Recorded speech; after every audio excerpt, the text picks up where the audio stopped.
ang ginagawang impeachment trial dito sa loob ng Senado. Alam naman nating lahat kung ano talaga ang totoong motibo ng isinasagawang impeachment trial na ito ng ikalawang Pangulo. Ikalawang Pangulo lamang ito. Ang sabi nga nila, surplus lamang. O pag nawala ang presidente, ay siyang dapat papalit.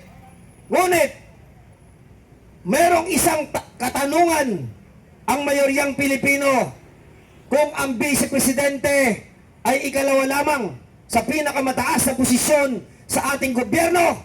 Sino ang dapat mas managot sa kaguluhang nangyayari politikal sa ating bansa? Sa krisis na ating nararanasan, sa mga suliranin na pang-araw-araw na bitbitin ng pangkaraniwang mga Pilipino, at sa lahat ng mga isyo na bumabalot ngayon sa ating bayan na kung saan nagbibigay ng pagkakawatak-watak sa ating mga Pilipino. Hindi ba dapat ang presidente?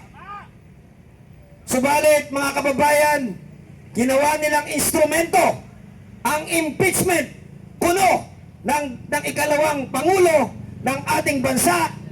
Sa totoo lang, para saan? Upang pagtakpan ang nakawan, upang pagtakpan ang lahat ng sangkot sa gobyernong ito sa patuloy na panluloko sa taong bayan. Orar! Yan ang katotohanan mga kababayan. At tayo ay lubos na nagpapasalamat at umaasa dito sa makabagong 13 Martires ng ating Senado. Nanawa ay gawin nila ang tama at totoo. Tindigan ang konstitusyon. Managot ang dapat managot. Ilabas sa taong bayan ang totoong isyu na bumabalot sa ating bansa ngayon. At yun ay walang iba kung hindi ang nuknukan ng magnanakaw, ang nuknukan na papang-abuso, at nuknukan ng kawatan. Walang iba kung hindi ang Pangulong Bangag. Siya ang ugat ng problema ng bayang ito, hindi ang ikalawang Pangulo. Marami nang binaboy sa ating konstitusyon. Marami nang nilabag sa karapatang pantao.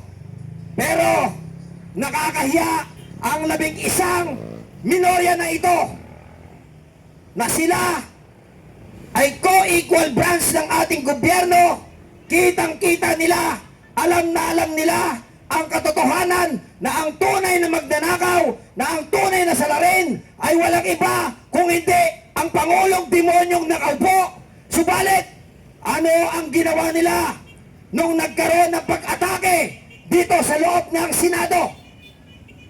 Ang sarili nilang institusyon na dapat ay kanilang pinoproteksyonan, pinoprotektahan at sinusuportahan ng mga kasamahan ay kanilang iniwan. Hindi ba yan ay isang malinaw na pagtataksil mismo sa kanilang bahay ng Senado?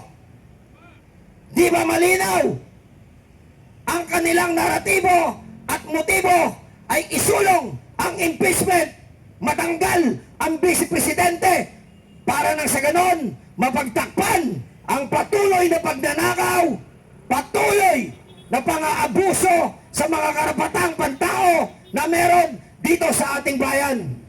Kaya mga kababayan, nananawagan tayo, huwag po tayong titigil sa pagkalampag, huwag tayong titigil sa pag-iingay, sapagkat ang bilang na meron tayo ngayon dito ay mga bilang na rin ng mga Pilipino na nanonood ngayon, hindi lamang sa ating bansa.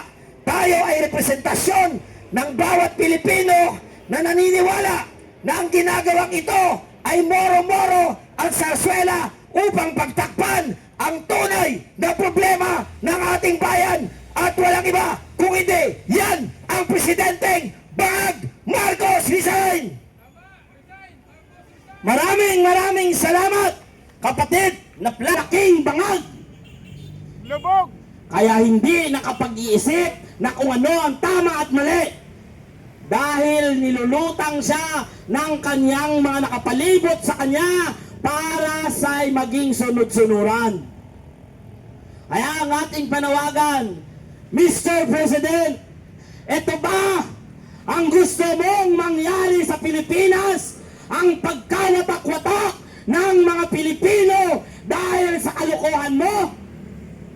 Yun ay kung may kahihiyan ka pa at kapal ng mukha, ay dapat magbalot-balot ka na sa Malacanang dahil maramihan, kukonti man kami ngayon, pero karamihan ng ordinaryong Pilipino ay ayaw na sa'yo. Bangag! Kami ang nagluklok sa'yo bilang presidente at kami rin ang magtatanggal sa'yo dyan sa presidenteng yan na wala kang ginawa kung hindi maging sunod-sunuran sa mga taong nakapaikot sa'yo dahil wala kang dignidad at prinsipyo upang panindigan kung ano ang desisyon mo. Isa kang malaking duwag para sa ordinaryong Pilipino.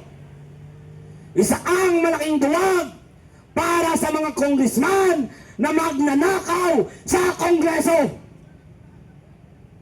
Isa kang malaking duwag para sa mga senador dito sa loob na mga noon ay kaaway mo at ngayon kakampi mo dahil lamang sa mali-malitang kaba ng bayan. Nasaan ang konsensya mo? Nasaan ang puso mo para sa bayan? Pinagbigyan ka namin para linisin mo ang pangalang Marcos sa Pilipinas.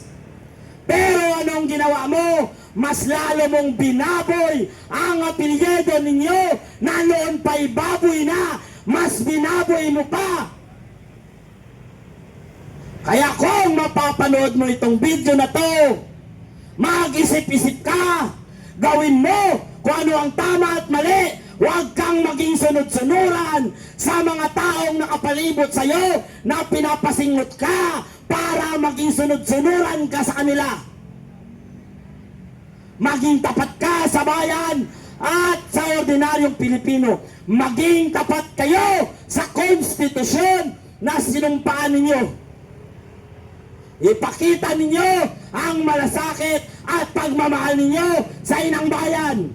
Kung hindi mo kaya, bumaba ka dyan at may taong kayang ipaglaban ang Pilipinas laban sa mapang-api na politiko at laban sa mga politikong magnanakaw. Hayaan mo ang taong may kakayahan na maglingkod bilang Pangulo ng Pilipinas at walang iba kung hindi si Inday Sara Duterte.